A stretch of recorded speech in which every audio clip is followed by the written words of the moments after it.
Hello, everybody, and welcome to World of Warships Legends, the console version of World of Warships. I recorded this on the Xbox about 24 hours ago. So, this game only just released, and this is one of my first random battles that I played, and clearly I was still messing around with the controls. I was debating on what to use for speeding up and slowing down the ship. I eventually settled on the left thumbstick as opposed to like the A and the B button.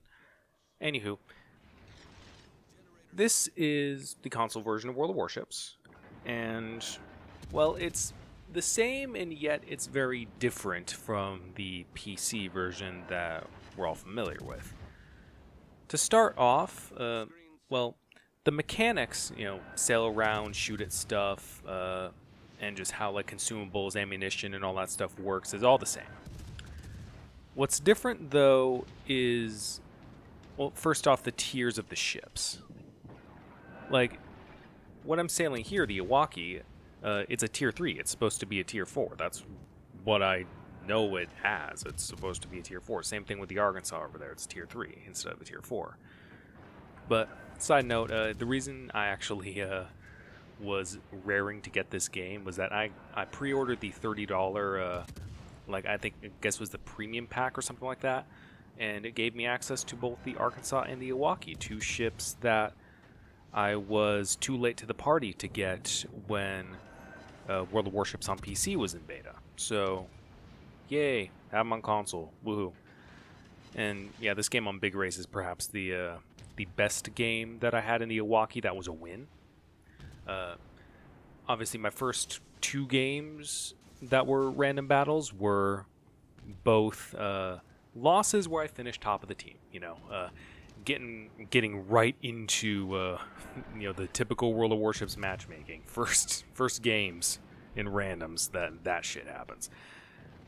But aside from the tiers of the ships, what's different is, of course, the legends that the title references, those being the commanders. Commanders in this game function very differently. Each nation, of which at this point there are only three, the United States, Japan, and the United Kingdom, each of these nations gets a selection of commanders. These commanders are all famous naval officers. For the U.S., it's Commodore Dewey or Willis A. Lee. For Japan, it's Yamamoto or Mikawa, and for the British, it's Jellicoe and Cunningham and so on. So all of these commanders have different, essentially, skill trees that you can progress through and unlock. I still haven't. I've only unlocked like one or two commanders for each nation, so I'm very limited in scope as to which one can do what. I figure that certain commanders are better for destroyers, others for cruisers, and yet more for the battleships, because they have you have 4 levels of perks, and what you can choose it's different for every one of them. So that's what I'm getting used to, and obviously I'm doing that while leveling up. And of course, knowing what I'm doing helps, at least to some extent, with playing this game. Like, I know how the mechanics work. I know, I'm switching shells and and using smoke and doing all this fancy shit, which not a lot of people in Matchmaker at this point are doing. You can tell that the people who are doing it have come over from PC and they know how the game works, and still others, they don't. But yeah, I'm leveling up. It's taking some time.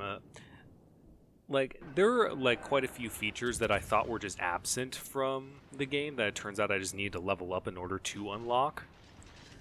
And it's been interesting getting in on the ground floor of a World of Warships game yet again.